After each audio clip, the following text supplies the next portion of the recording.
Cool.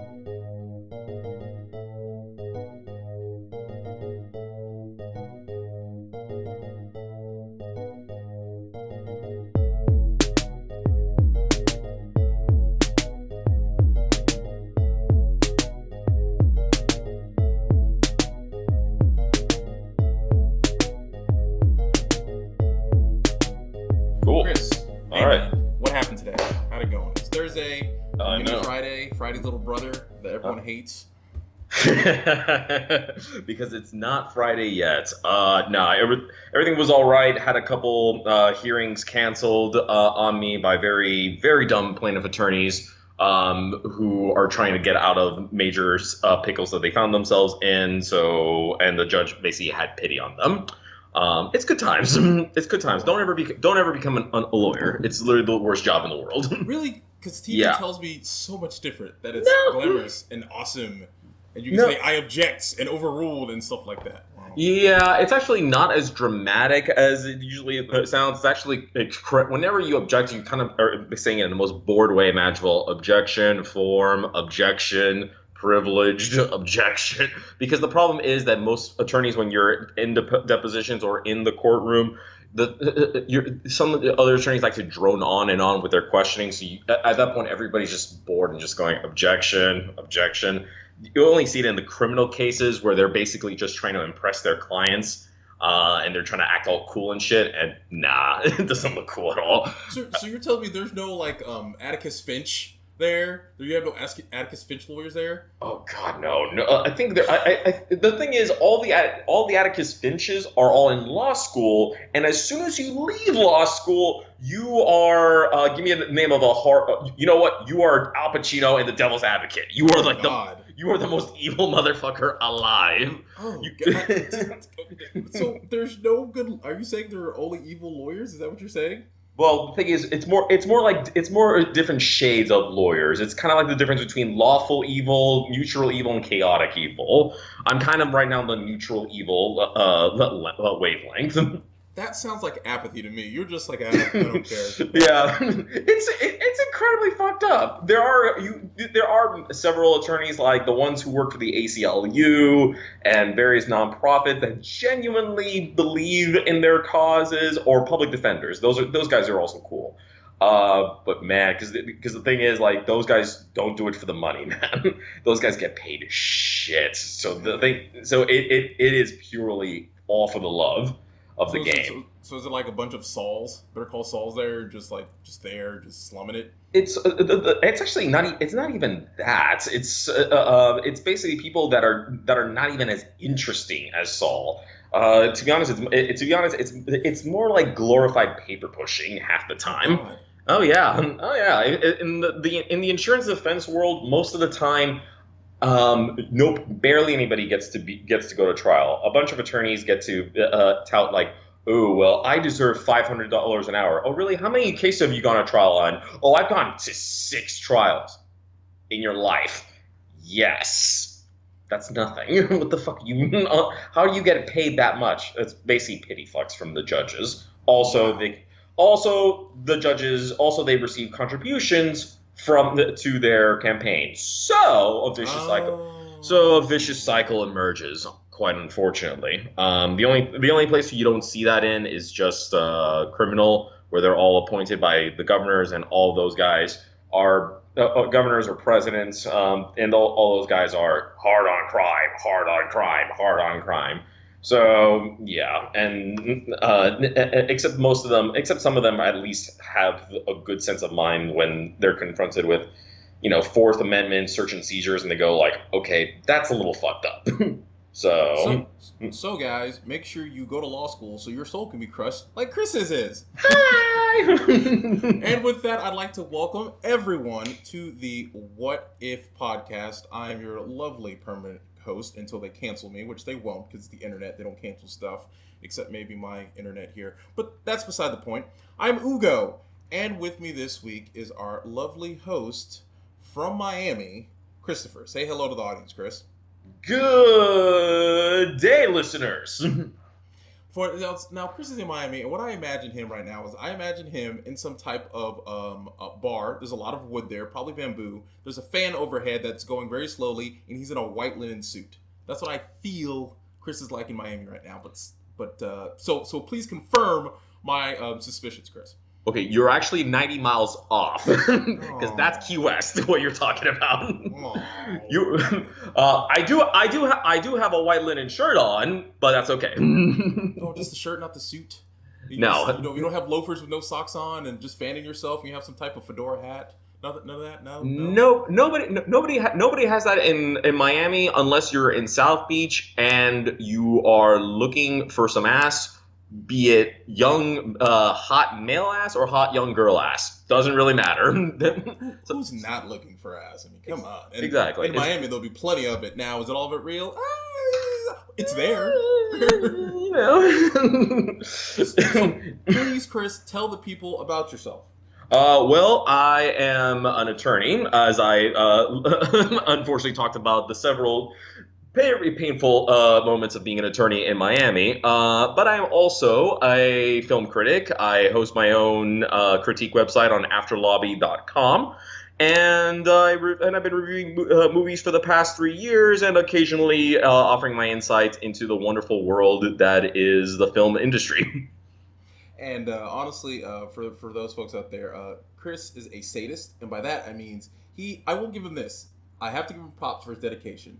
Because thank you. Unlike other, sites we see and things like that, they will only see the major releases and not see anything else. He will go and see the shit. He's in the shit. Like in Vietnam, they said, I've been in the shit. He's been in the shit. He will go out of his way and waste his own time and his own money to see some bad, awful things to the point where I have to have an intervention with him and say, Chris, why are you doing this? Why are you hurting yourself and wasting your own money to go do this? You don't have to. It's like, I have to. I must. And remember, people, he's a lawyer, so it's not like he has all this free time in the world. He finds time to do this and write it up. Oh yeah. I came back from a wonderful vacation in Germany with my girlfriend, and the very first day that I come back, the very first movie I see is the Emoji Movie. That's on you, man. No one told you to do that. No one told you to do that. We saw that a mile away. The minute they announced we're making a movie about emojis, no one said, like, you know what? That's probably going to be a good movie. No one said that. But you had to confirm it and do it. And yeah, ouch. And sometimes I pay for my girlfriend for the good movies. See, there you go. See, and he brings other people into it. You're just being evil, man. Just bring, like, hey, baby, let's go see Book of Henry. You said that, didn't you? Oh no. When my girlfriend sees a trailer and she goes like, oh, fuck that. She said that to me for Book of Henry, for Transformers. Mm-hmm. The only time that she wanted to see a bad movie with me was Jen, and I gave her the warning. I said, these are the Rotten Tomatoes reviews. These are the reviews. You sure you want to do this? This was when we first started dating. She was going like, yeah, I want to do this with you. Like, okay. I know why, Jem. Did she watch Jem when she was a kid? No, she didn't. Oh, okay. She had no connection to it, but she was curious about it. And we were alone in that theater, and we just started loudly heckling the movie because there was nobody there. Because I think the movie made like grand total, maybe $100,000, and I contributed $15 to that total sum. It was not good, and then Molly Ringwald was in it. Wasn't Molly Ringwald in it? She was in it. Just poor girl, wasting her time. You gotta. We got and Kesha in a post-credit scene. Don't forget that. Wait. Oh yeah. Wait. Yeah. Okay. She was the villain. I never. Wait. For the stinger. She was the stinger for the villain of the next movie. That was totally gonna happen, you guys. Okay, now stop. Now we have to stop, and we have to. Ladies and gentlemen, we're gonna break down Jem for real quick. Okay, I remember that in the movie, even though shit plot no one cares about, but I do remember that they have like a rival, like they were the Jem and the Holograms, and they had like a rival gang. Was the rival singing gang in the movie or no? No, the Misfits. They didn't appear until the post-credit scene. Oh, so Kesha's like the leader of the Misfits? That's right. Oh, okay. See, I kind of love and I kind of hate when movies kind of call their shots like that. Because sometimes, if you're a good movie, sure, call your shot. But Blumhouse, man, come on, you can't. Because that was a Blumhouse movie. It was definitely a Blumhouse movie. That was a Blumhouse movie. Because that was a mistake number one. This is Hasbro. Hasbro has money from the Transformers series because unfortunately they got lucky, and none of their other franchises have worked. Let's not forget G.I. Joe. They were able to make 2 of those. They made 2 of those. They swore up and down they were gonna make a Transformers G.I. Joe crossover.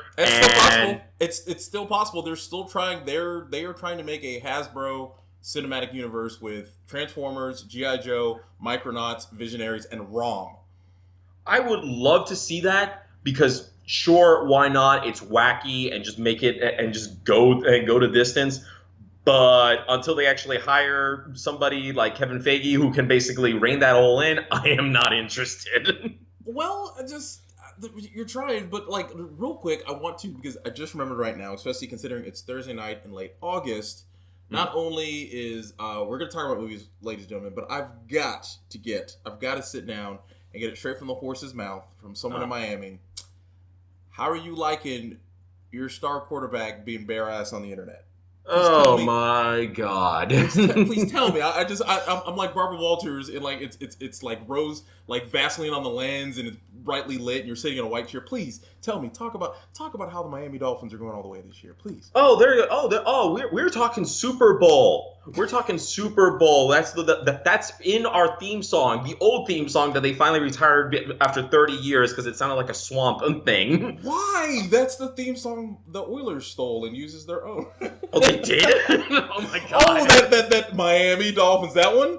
Yeah, the Miami Dolphins. Miami Dolphins. Yeah, they finally got they got rid of it like 2 or 3 years ago, and yeah. When you get the moment, like when you have time, go to one of my episodes. I believe it was the one where I talked about, it was a what if scenario with my friend Brandon. It was what if in 1977 AFC Championship, what if the Oilers won instead of the Steelers?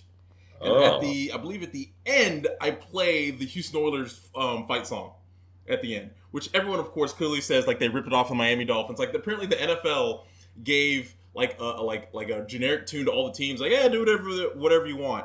And Miami made their Miami Dolphins song, and then Houston just ripped it off like 3 years later. Wow. Yeah, it's incredible. Like same tune, just replace Miami Dolphins with Houston Oilers, and that's it. That's all it is. Oh my God. It's pretty hilarious. It's pretty hilarious. That hurts. It's like nobody should use that song. It's the 70s, man. Everyone was on coke. What do you expect? The thing is, I expected maybe like during the 80s somebody would have gotten a new bag of coke and go like, you know what? We should do a new song. We should do it like rockapella, bro. Before you consider that, would you really want an 80s Miami Dolphin song? Yes. No. Don't sit there like yes. It would be look synthesizers everywhere. Synthesizers and glam metal, heavy metal. Do it. It would sound It would sound more unique and way more embarrassing. That's what I need. I need something to just take it away from the swamp. Miami's no longer a swamp area anymore. We're all beaches and a crap ton of people all smothered into each other. That's what we are. True. So apparently, I wish it was only the fight song you'd be embarrassed about, but apparently there might be a few other things you might want to be embarrassed about. Everybody's all the What's the reaction there about good old Jay Mopey Face resting bitch face Cutler there? How's that? He's gonna take us to the Super Bowl. That's what every single one of dude. There are cults that treat their prisoners better than the Miami Dolphins treat their fans. Because, good God, they don't know what the heck they're doing. It's like last year, everybody was telling me last year, like, we're going to make it to the Super Bowl, bro. I was like, yeah, that's cute. No, we're not. What people are you talking to? Come on. What people are you talking to? Everyone said that. To the point, I actually made a bet with one of my cousins who was so confident that they were going to go all the way to the Super Bowl that I said, okay, you know what? Here, see the shoe on my shoe? I'm about to replace it. I will literally chew through this if we win the next if we win 2 games. We don't even have to go to the Super Bowl. We just need to win 2 playoff games. It's like, you're on.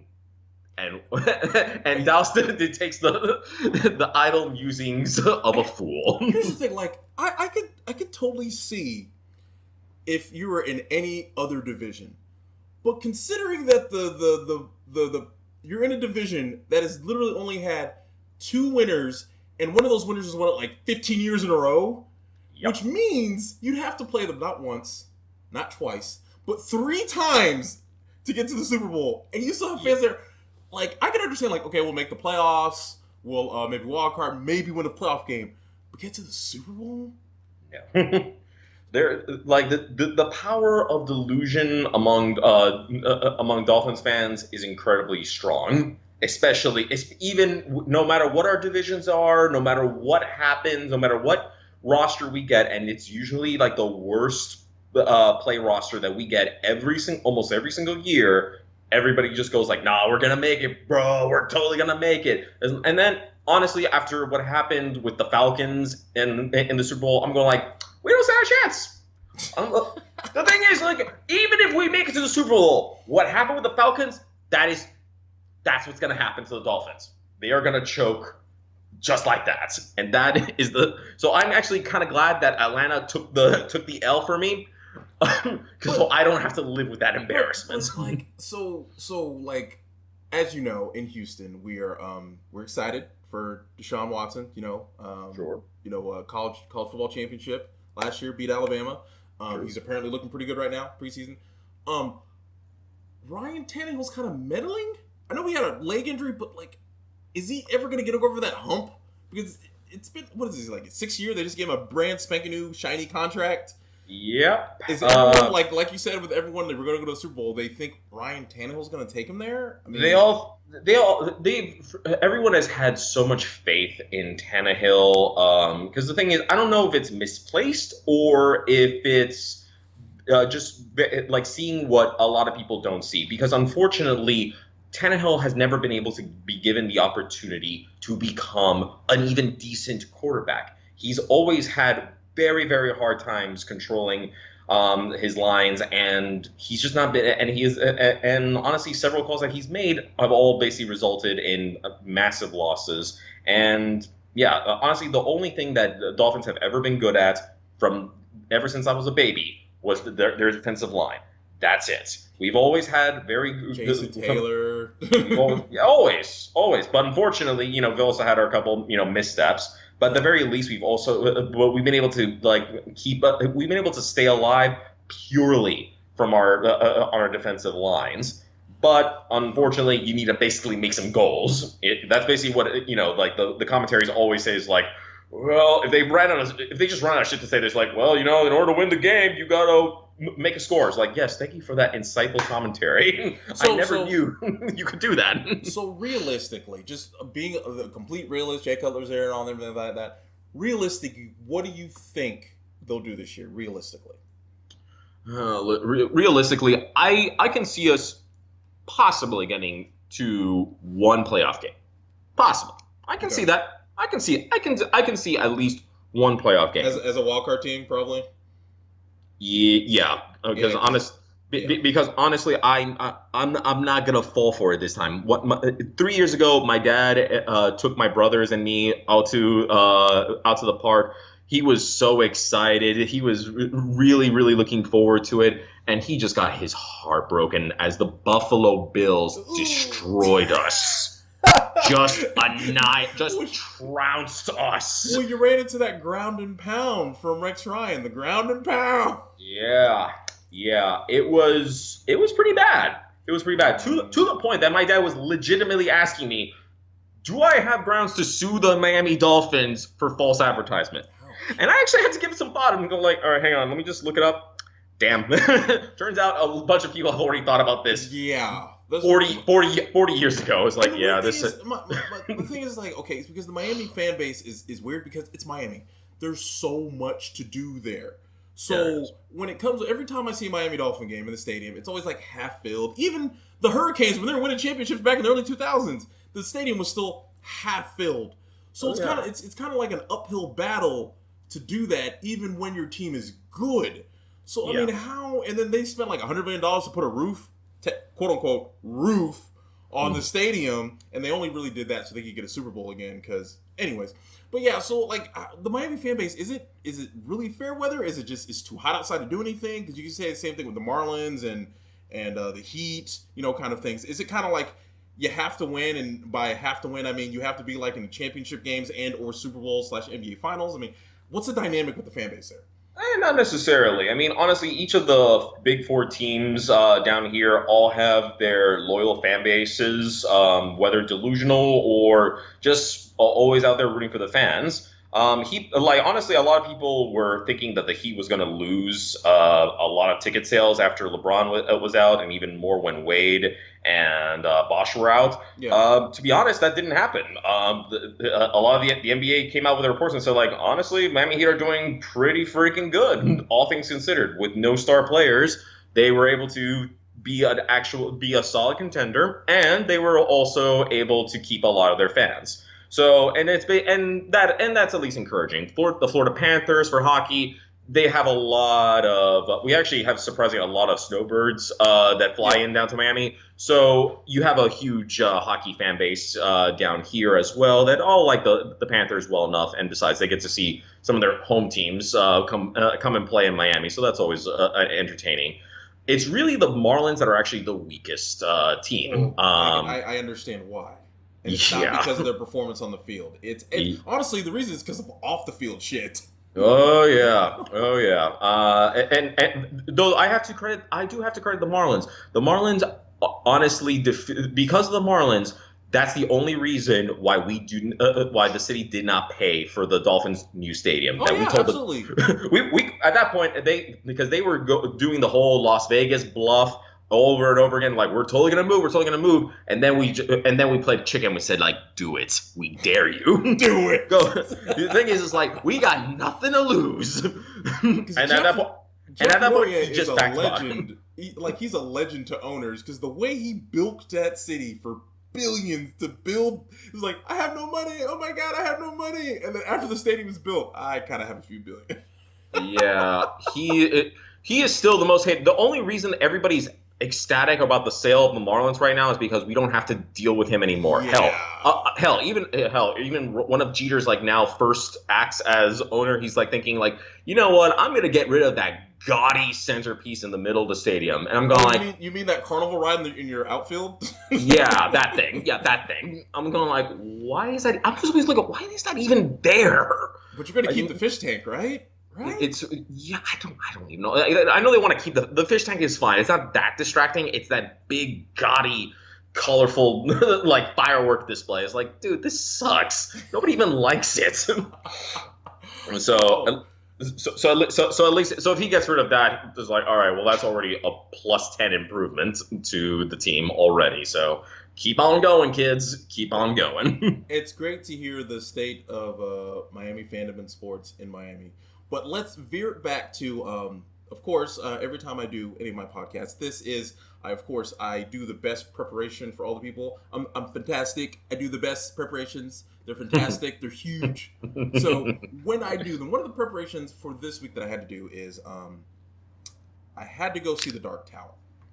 Oof. Now, I saw the Dark Tower. You, of course, on afterlobby.com have already reviewed the Dark Tower. So give a real quick synopsis of what you thought of it and how of the Dark Tower, and I'll kind of interject what I thought of it as well. Well, I thought at some points it was a valiant attempt to try to adapt a 7-book series into a 90-minute film. Sometimes people confuse valiant with idiocy, but hey, who am I to judge? And while I did love the sheer charisma of Matthew McConaughey and Idris Elba, it just bloody doesn't work. Aside from some cool action scenes that are literally spoiled in the trailers, there's really nothing of worth to see in this damn thing. Aside from, unless you're a huge hardcore Stephen King fan and have seen the majority of his adaptations, with the Dark Tower you can at least catch a couple cool little nifty Easter eggs referring to everything. And honestly, to me that's the biggest tragedy, because the Dark Tower really is Stephen King's magnum opus to tie all of his various stories together, and that could make for an amazing anthology television series. But what we got was the blandest YA-esque adaptation that you've ever seen. When I sat in the theater watching this, all right, 20 minutes into the movie, I thought to myself, like, man, why isn't this a TV show? Like, I'm sitting there watching it, and then another 10 minutes, man, this should have been a TV show. And then another 10 minutes, man, because the reason why is because they'll introduce something, and I'm like, oh, that's interesting, I want to see more. No, we're going to the next scene, but okay, next scene, all right, next scene. And then they'll do a little bit more there, and then like, oh, that looks, oh wait, the people that are psychics, we're not going to spend, no, we're going to go to the next scene. So anytime you start to like sit back and be like, all right, I want to see more of this world, they keep going to the next scene. And I don't know about you, but that ending, no spoilers here, I'm going to try my best not to spoil it, but that ending was so rushed and anticlimactic that, like, wow, like, this is what we're doing?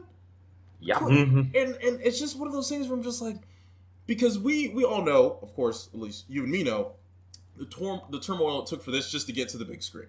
Because it was supposed to be Ron Howard supposed to direct it, it was supposed to be a movie, and then it was like, no, let's make it a TV show, and they didn't want to make it a TV show, so Ron Howard left, and then this guy came on. The dude who basically directed this movie learned English by reading The Dark Tower, which, great for him, but I didn't know that. If English is your first language, if English isn't your first language and you learned it reading this, I don't want you directing it where there's nuance in the dialogue and things like that. Like, no, let's give it to someone who like has mastered the language. For example, I know a few words in Spanish. I'm not directing a Spanish movie. No. Like, oh man, I love Don Quixote and I love the Spanish version, so I'm going to direct the Spanish. No, I'm not doing that. Right? It was the studio being the studio, and the entire time watching it, I thought to myself, God, I would love to every week tune in to see more of this. I really would. So you could sit down, you can talk to me, you can do all these other things. I can see the world and the way it goes. I would love to see this as a TV show.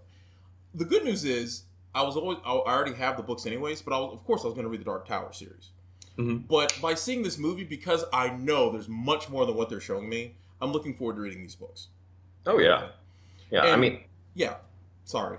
No. I mean, honestly, like the premise is really, really fun. It's just that this was put in the hands of a director who really didn't understand how to work in the Hollywood system, and Sony, being Sony, decided to basically muscle him around and just create like a special effects light show like they usually do, and effectively try to basically make something as mediocre as possible. And it's like so middle of the road mediocre. It wasn't even like, it'd be different if it was like, oh God, this is bad. You tried, but this is bad. It was just like, okay.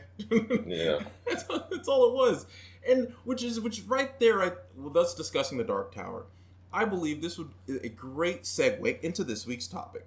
Now, whenever I bring my guest on, the first thing I always ask them is, all right, you're a guest, what topic do you think would be interesting, something we could sink our teeth into and talk about? And Chris actually brought up a very good topic that's actually kind of topical right now. So for this week, I thought to myself, what if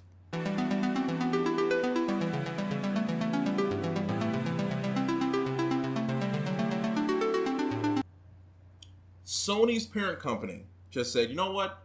Screw it. This isn't working. We're falling behind. We're 5th out of the 6 major studios. You know what? The Sony Pictures Entertainment is up for sale. Now, I did a little research on this and a little background into it. So, last year alone, Sony Pictures Entertainment, SPE. First of all, I'm just going to describe this to you. Sony SPE is a subsidiary of a subsidiary of a subsidiary of a subsidiary of a subsidiary of Sony Corporation. Yep. Yeah. Sounds about right. It's under a lot of umbrellas. They actually bought a controlling share of pretty much Columbia Pictures. They bought a controlling share from it back in like 1989 from Coca-Cola. Really? Oh, that's where it comes from. So Coca-Cola used to own Columbia Pictures. Then Sony came in and bought it, and then they started going in from there. And then they kind of evolved into what Sony. And then around 1992, they became Sony Pictures Entertainment. In April of this year, just Sony Pictures Entertainment. Sony overall as a corporation posted a profit, but Sony Pictures Entertainment posted a $719 million loss for the year.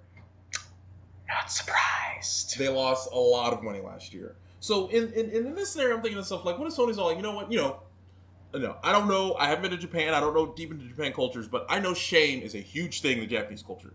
And what if, the CEO of Sony's like, you know what? It's too shameful. We're just getting rid of this. We're just going to cut our losses. So my question in this would be, what if Sony just said, you know what? Screw it. We're selling it off. We're either selling off our properties and or just selling our division to someone else. And I just want to sit here and I just want to list to you.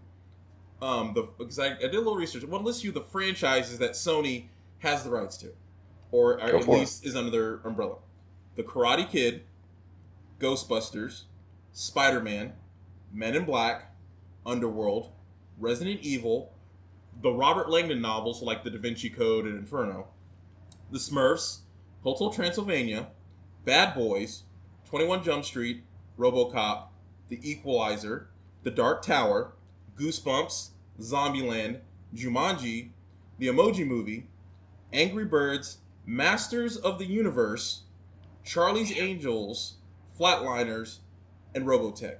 And there's one more I want to say, and it's kind of iffy. Really? As of right now, actually not as of right now, it's still up in the air, ironically. They had, for the last, I believe, 5 movies, they had the James Bond series. Oh, right. Yeah, you're right. And only recently, after the last one, their deal with Eon Productions ended. So right now, all 5 major studios are clawing to get the rights to James Bond for good reason. And what I heard a few months ago was that the CEO of Warner Brothers is really buddy with the Broccoli family, who pretty much owns, who is the production company that owns the rights to James Bond.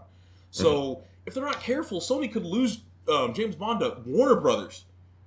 Oh yeah. And the rich just keep getting richer. So with all of that, I think to myself, like, if they were just like, screw it, we're just going to sell it, what would happen? What do you think would happen if they did something like that? Well, I know it would be one of the most intense bidding wars pretty much ever seen. Because the thing is, we haven't had something like this since the MGM bankruptcy over a little over 10 years ago. Yeah. And that bankruptcy practically killed the Three Stooges remake. That was the one that Jim Carrey had gained a bunch of weight for, and then it was all for nothing because he couldn't. The whole project stalled. Del Toro left the Hobbit project. It was one of the biggest film disasters that happened in a long time. And Sony is a huge money-making machine that not only has film franchises but television franchises as well. Yes. That can create probably one of the biggest frenzies pretty much ever seen. Some of the television networks that Sony owns, as of right now, that I looked up was Crackle Online, the Game Show Network, Get TV. And these are just American, not worldwide, just American, and Sony Movie Channel. So this is where they air all their Sony movies. Sure. So yeah, I'm sorry. Continue. Yeah, I just wanted to put that in. No. I mean, it's honestly, you're looking at millions and millions of dollars, billions of dollars that are at stake. The funny thing is, out of all of the big 6 that are currently in activation right now, the only one I really don't see being highly interested in many of these properties is simply Disney. Yeah. The only one that because the thing is, like, they're doing hot right now, and each of their at least 1 or 2 films each year has made $1 billion. Yeah. So they're pretty much sitting pretty right now. Disney is doing so well. They literally said, you know what? We're going to put Tron on the back burner. Yeah, exactly. Do you know how many other of these studios would love to have Tron to make a franchise? Oh, yeah. They're like, no, man. Yeah. We got too much shit on our plate. Tron, just go sit down. Yeah. And sometimes maybe that would be helpful for people to just say, it's like, guys, it's time to just let Tron go. Yes, I know Tron Legacy had a badass soundtrack, but come on, it's time to just admit, it's like, guys, let it go. It's like, no, was badass though. That was a badass soundtrack, and I love Daft Punk, but that was basically like the soul leaving a beautiful soul rising up into heaven from a body that was dying from every disease, and the fans are just basically screaming, "Don't you die on me! Don't you die on me!" Like, guys, it's been dead for 7 hours. You're not bringing it back. Like, no, it can be saved. Like, no, it's time. It's time to let it go. Man, and it's just, and I was reading another news article that Sony's like they're in dire need of franchises, and I listed a bunch of franchises here. And so what I was thinking was, okay, you have the big five. You have Disney, Warner Brothers, Universal, and Fox, right? Those are the big four, and then Sony's the fifth one. Now, there's also Lionsgate. You know, Lionsgate right now, they're pretty much they came to where they are right now. Pretty much Saw built Lionsgate. That's where we got Lionsgate. We are because they had 1,800 Saw movies, and they're getting another one, Jigsaw. I think during Halloween they're going to reboot that one. So they have Lionsgate. They're trying to do something with Power Rangers. We'll see where that goes. They also have the YA novels, The Hunger Games, and those Twilight movies. Because remember, Lionsgate bought Summit, and Summit was the one that made the Twilight movies. So maybe Lionsgate can go in there and take a few properties. Also, let's not forget, actually someone I'm kind of rooting for, STX Entertainment. The Hong Kong studio. They're a new kid on the block right now. They took a huge swing and a miss with Valerian this summer. I was hoping Valerian would be good. So like, all right, cool. You have your first new franchise, so you can start doing other things. But I mean, we'll see. They could easily pick off some of these here. One of the things that just irritated the shit out of me. I read to you here. I forgot to tell one of the other franchises that Sony has. Cloudy with a Chance of Meatballs. We just saw the Emoji Movie. They have the Smurfs. I just read to you the Sony Animation Studios, their animation. What do you think is missing from those animated movies? What do you think? Like, what do you think? If Sony's trying to make like animated franchises, which all the studios are. Sure. What do you think's missing from that? Like a franchise that you didn't mention, or no, like, what do you think? Like Sony, like if you're Sony, remember Sony, and you're trying to make animated movies, what do you think you should probably do? What? You should probably, I don't know, maybe you own a console that has a lot of animated characters that have game franchises that you maybe think to yourself, well, wait a minute. We have Crash Bandicoot, we have Sly Cooper, we have Nathan Drake, we literally have a game called Sony All-Stars. Yeah. But for some odd reason, for the life of them, they cannot make good animated movies out of their cartoon characters on their consoles. To save their life. Like, really? Like that Ratchet and Clank movie came out like last year, and Sony didn't make that. That was like another smaller company that made that. But you ever sit and think to yourself, why the fuck not, Sony? It's your character.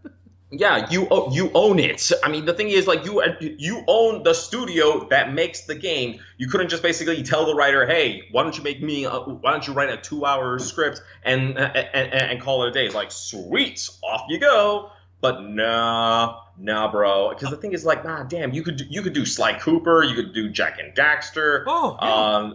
Yeah, I mean, look, hell, even after like the rage of like Clash of the Titans, I thought for sure we were gonna get a God of War film. Exactly, a God of War movie.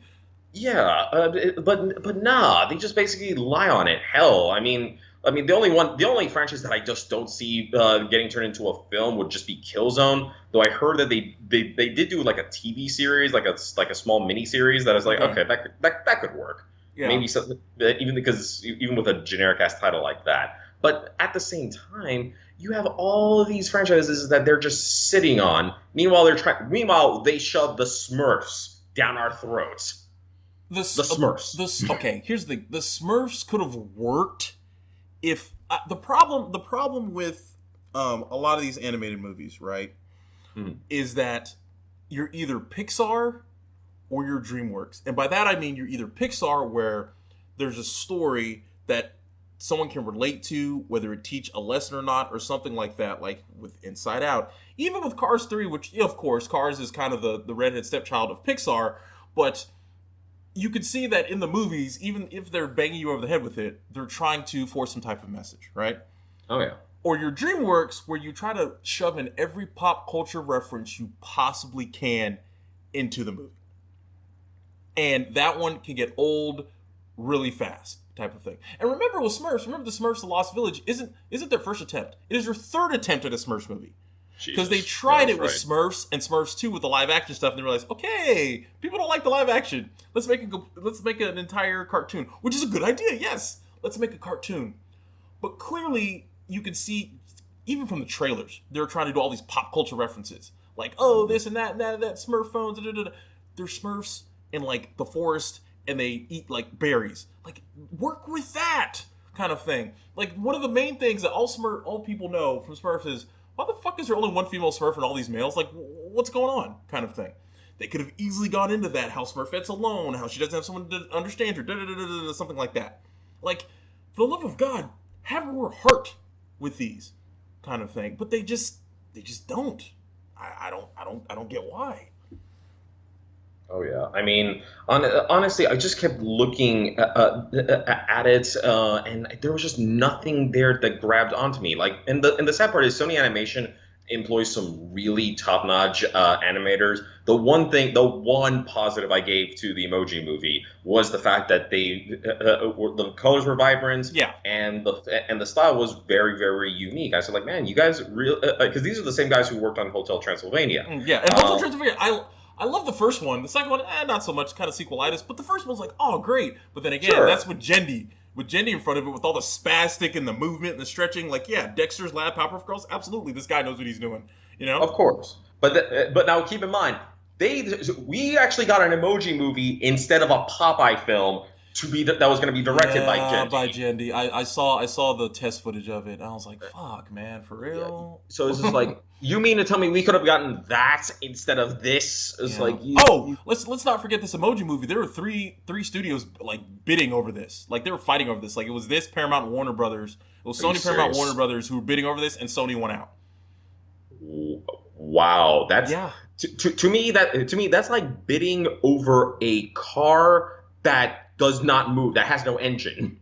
I can put in the engine. It's fine. I'll buy an engine online. It'll be fine. That's what everyone's doing. Just like and their engine was basically, it was like, man, it works. All you need to do is just come up with a good design document. It's like, here you go, and it's basically like a little children's picture of a square with like a little hole in it, and they said, like, all right, make the engine. Like, okay, I guess we could try. And it's a very pretty engine, but unfortunately it doesn't goddamn work. And it's just one of those things where you're just banging your head against the wall. I'm like, God damn it. So you have things sitting right there that you could use, that you could do, but you just refuse to do it. And also, why do I feel, which again, this isn't just Sony, we're kind of going off tangent here, but why do I feel it's only Disney that cares and takes time with their things?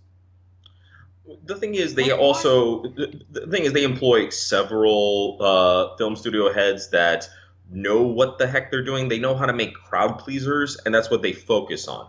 A lot of the people that are employed over at Sony, they only know. Many of these guys are all brand dudes. I mean, quite frankly, a lot of these, and it was the same problem that was infecting Warner Brothers. The CEO of Warner Brothers, his only previous item on his resume was that he was in charge of brand management for Six Flags. Oh. And that's what you see across the board for a lot of these film studios, except Disney. Disney has a lot of creatives at the heads. I'm gonna ask the obvious question, like, if Disney's number one, why aren't they just sniping employees left and right from Disney? Like, that would be because they're too expensive. They're just too goddamn expensive. You just lost 700. Excuse my language, but you just lost $719 million last year. You gotta pay this motherfucker. I mean, to be honest, I have no idea where that money is One, I don't know where that money is coming from, and two, it's like, it's probably coming from the parent company. It's probably coming from Sony, a la Sony, PlayStation, Sony Electronics, and other things that Sony does. And they're pretty much subsidizing Sony Pictures Entertainment because they're not making their own money. And probably, stuff they're licensing. Like you said, branding, they probably license a shit ton of stuff. That's where the money's coming from. It's their own stuff isn't making their own money. And that's the weird part about it. And it's so odd. For example, I looked up everyone's trying to make a universe. I get it, totally. Marvel, sure. Disney's got Marvel. Warner Brothers has got DC. Did you know that 2 years ago, have you ever heard of Valiant Entertainment? I remember them. I remember them very Apparently, vaguely. 2 years ago, Sony signed a 5-picture deal with Valiant Entertainment to bring Bloodshot and Harbinger to the big screen. But what? Here's the thing: you say what, and that's fine. The good news about you saying what means that you can do whatever you want with these characters, and you won't have a lot of people saying, "Well, technically in the comic, you won't have a lot of people like that." You know, if you have a lot of people saying like, "All right, this is in the comic, let's change it this way to make it work on the screen," and things like that. And they were supposed to have like Bloodshot and Harbinger. It was supposed to be like Bloodshot will have the first movie, and then Harbinger was supposed to have the second movie, and then they'd come together in Harbinger Wars, like as a third movie, and then they'd have 2 more movies after that kind of thing. They were trying to make their comic cinematic universe that way. That was back in 2015. And one of them was supposed to come out this year. I haven't heard anything about that. Jesus.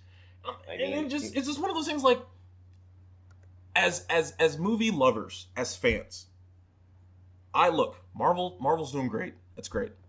DC's, nah. But you want these studios to make good movies. Because if they all make good movies, they have to one-up each other. Which means when Marvel and DC and Sony fight, we win as consumers.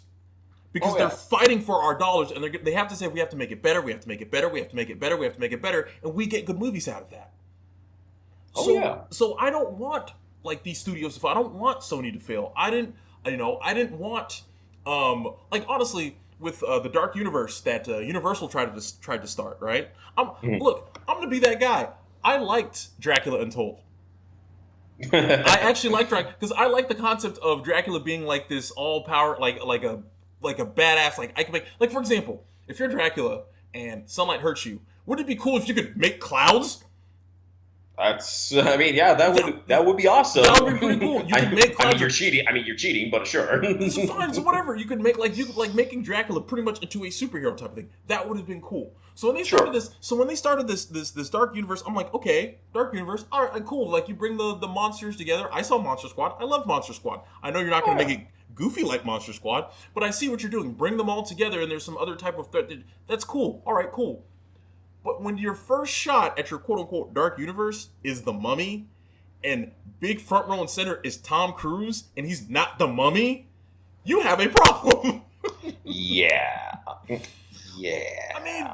mean, guys, come like, it's the Mummy. Basically, it's an ancient being. She has all these cool powers. You know, she's like maybe trying to bring Egypt back. Like, I don't know what her motivation is. She wants Tom Cruise for something. I don't know. I never saw the movie, but it would be cool if like she was trying to like make like the modern world back into Egypt again and spread the Egyptian empire. Like something. Give me something. Like nothing.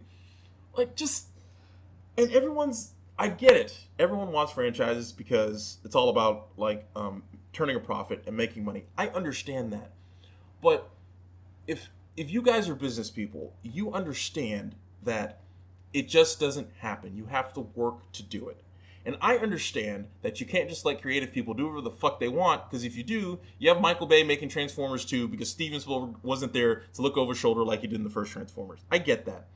You tell me there can't be some happy medium where like write what you think is a good story and let it go, and then from there we're gonna make a lot of money.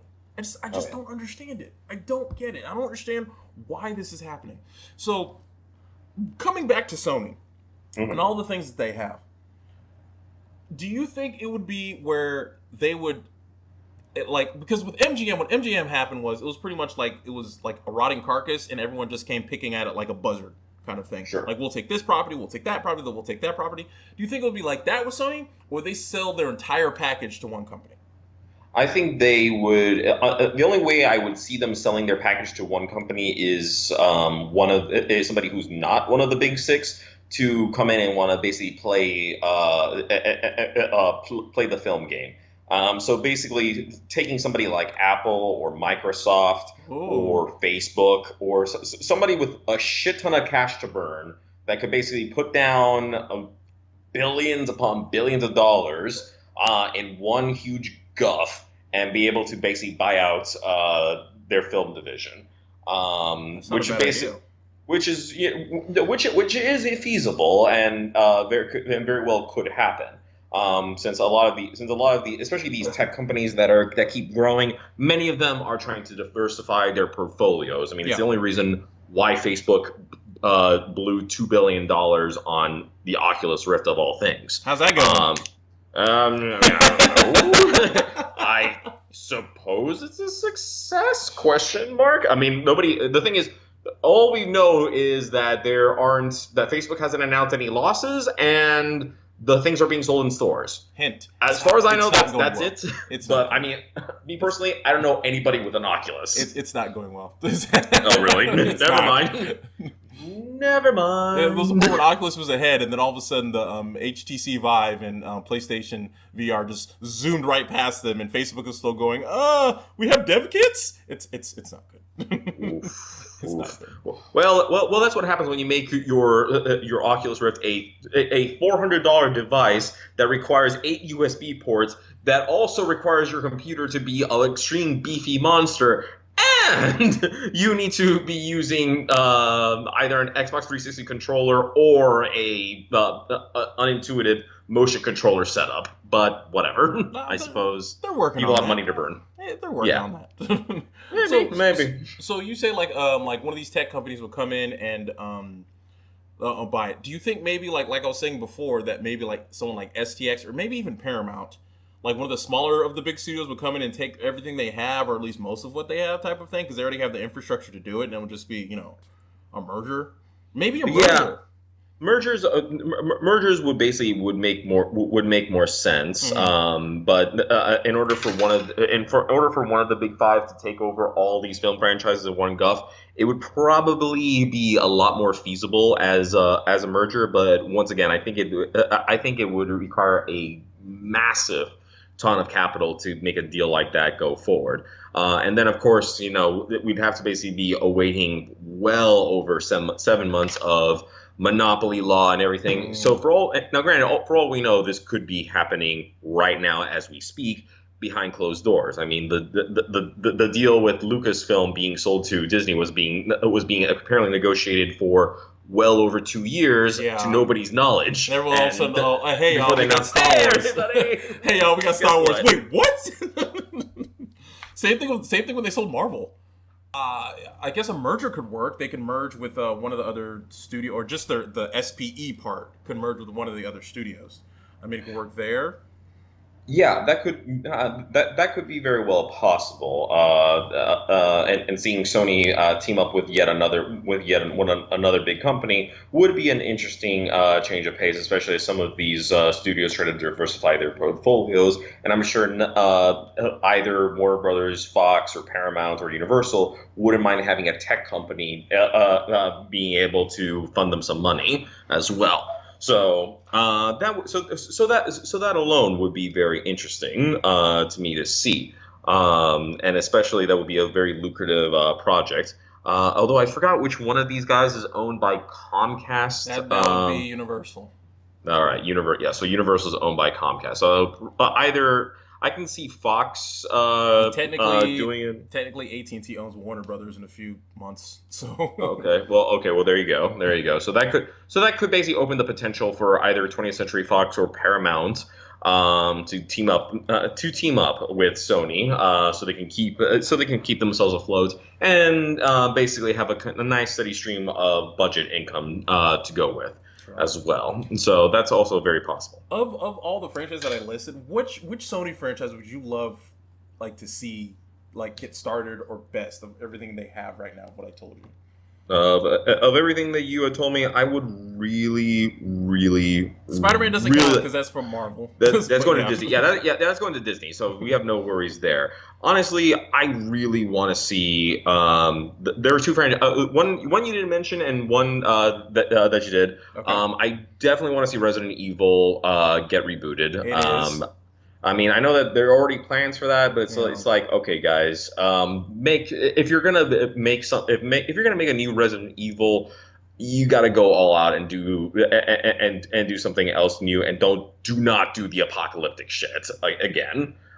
Just basically make it a world where weird biohazards just keep popping up in random locations. World keeps on going, but it's just basically all body horror and shit. Do you think they should go back to because pretty much just an action movie now. Do you think it should go back to its horror roots and just keep it as a horror movie franchise type of thing? I'm totally fine with these guys being an action horror. I mean, honestly, playing Resident Evil 7 was a breath of fresh air for me because it's like, okay, you found a way to balance the horror and the action and make it work together. It's entirely possible to do. It's just that the action really overshadowed all the horror parts because honestly, in the last 3 films in particular, completely kept forgetting like, oh yeah, we have zombies in these movies. Right, totally forgot we had those lying around. In their defense, The Walking Dead kind of does that too. Yeah, exactly. So, but that's the thing about Resident Evil. They've learned to go beyond just zombies. They just basically have said like, sometimes we have zombies, sometimes we have guys that basically sprout, like grotesque monstrosities out of their chests and able to infect people. You can do a lot of stuff, play on a lot of riffs of like Aliens, The Thing, and go into those weird directions while creating like a central plot line. That could totally work, and basically have like some recurring cast members swing back. And yeah, honestly, I would not recommend on getting A-list celebrities.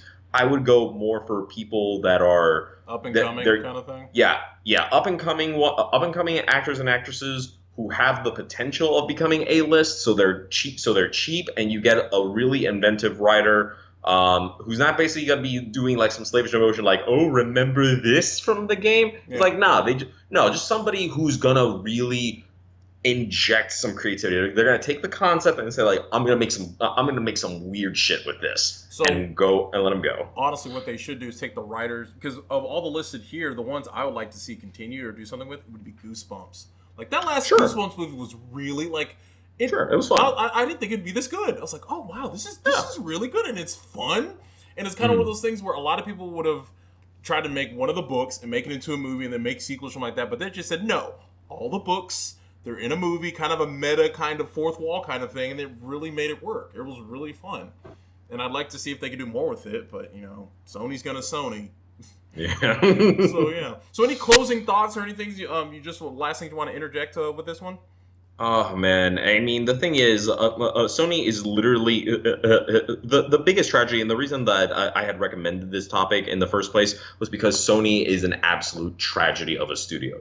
These are guys that are sitting on Men in Black. They're sitting on Starship Troopers. They're sitting on so many different franchises, 21 Jump Street.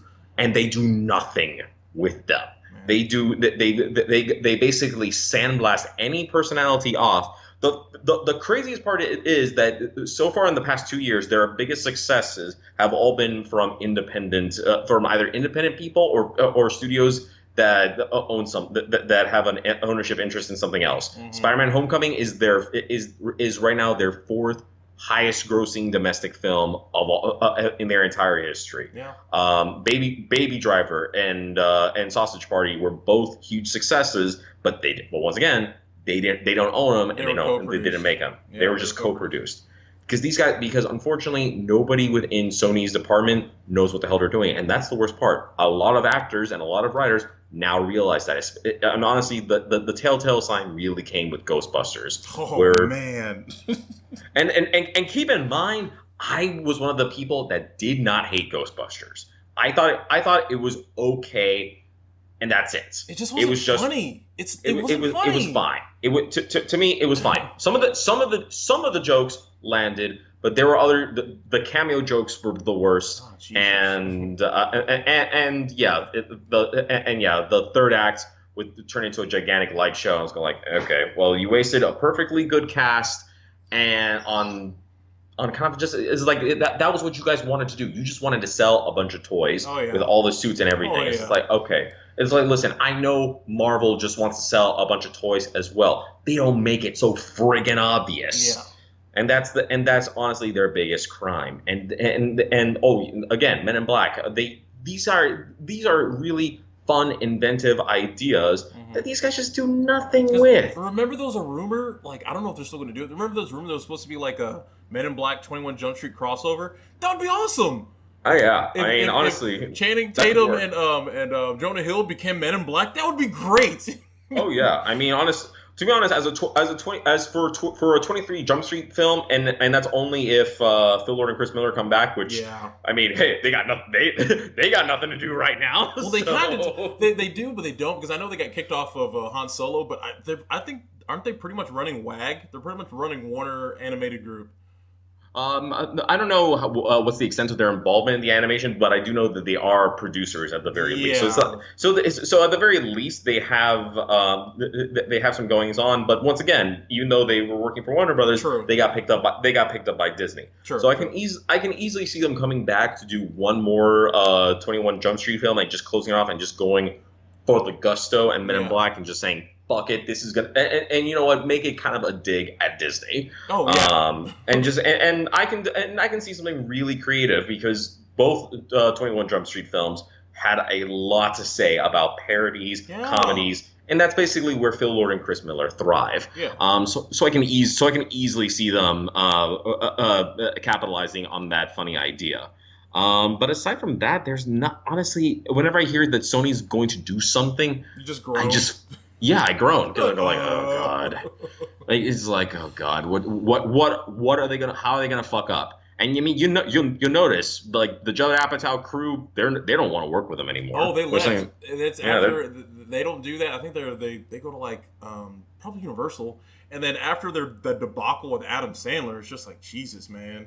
Yeah, I mean, it's just like you guys literally have nobody, you have nobody talented and creative enough working in your creative divisions. So that's that's the biggest problem. This is why these guys are having such a difficult time.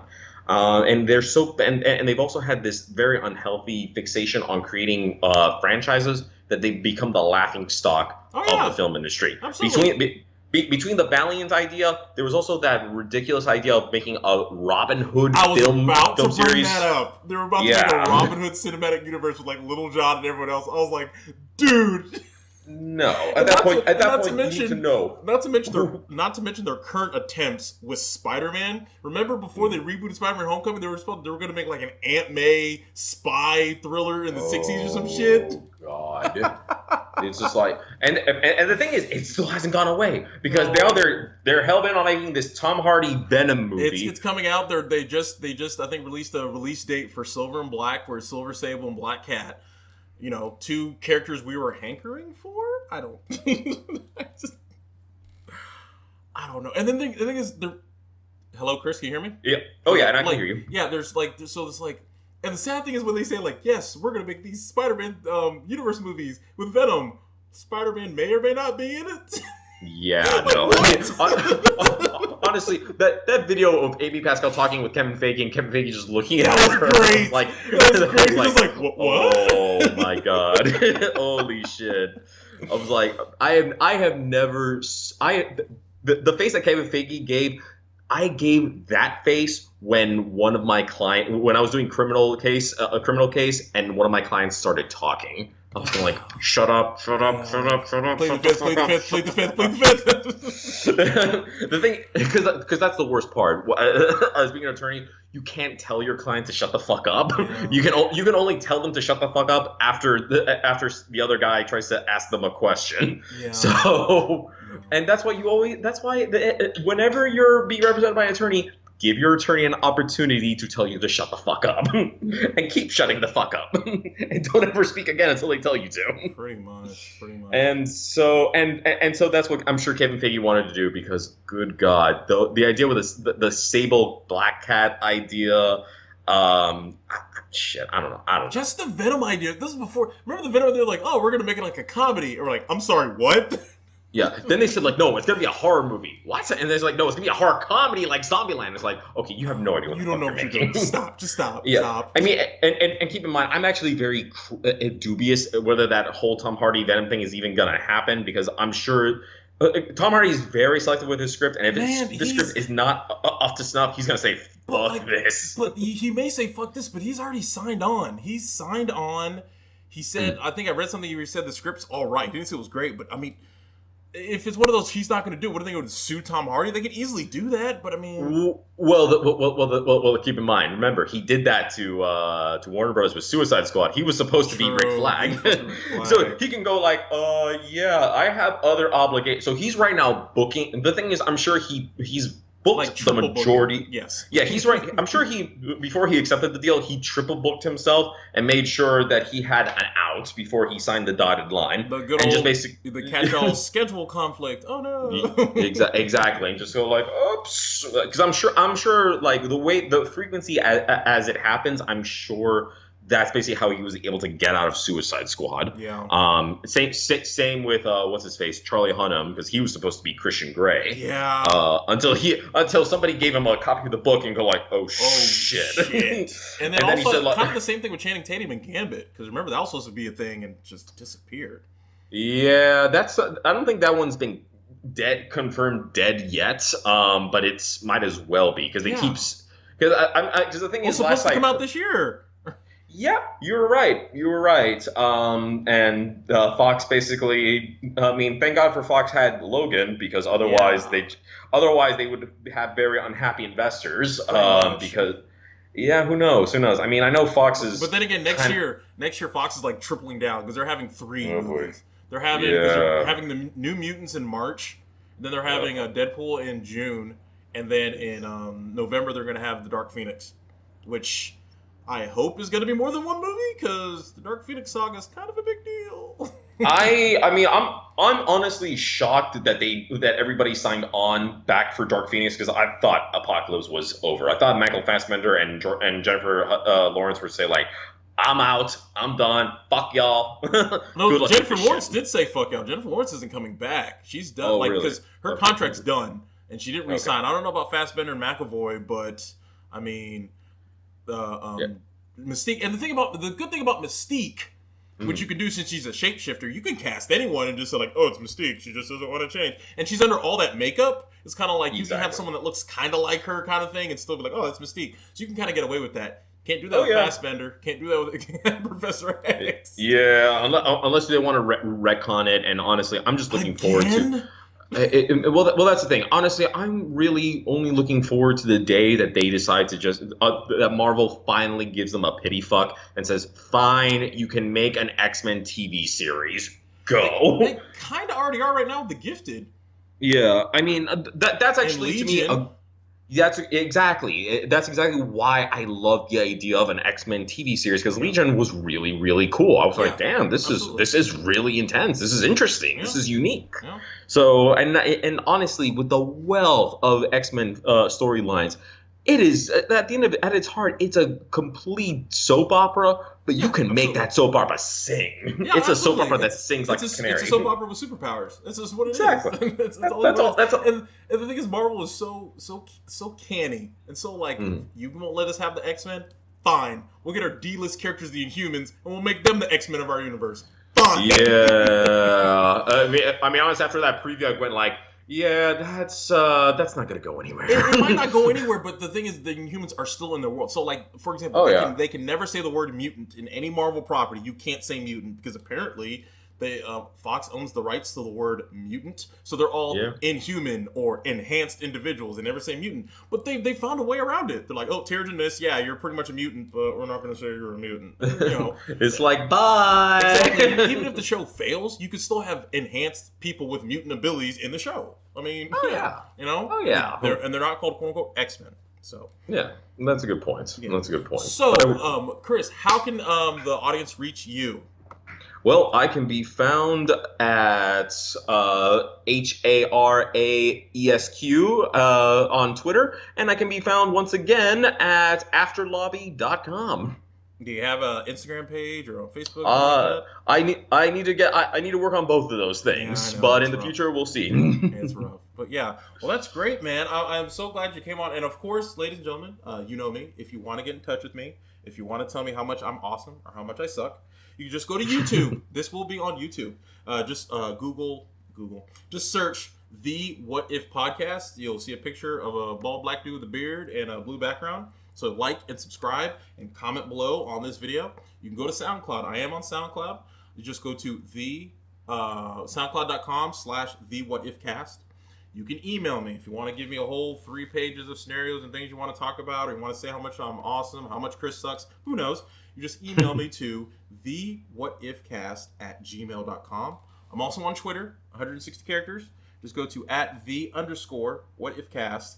And I'm on Instagram. I just, recently got on Instagram. Just search for What If Podcast. And I'm on Facebook. Like our page. Search for What If Podcast.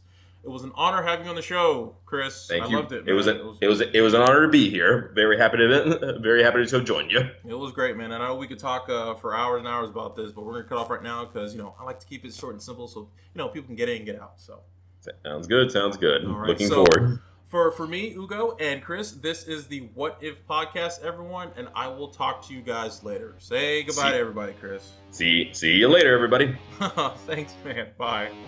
Take care, man.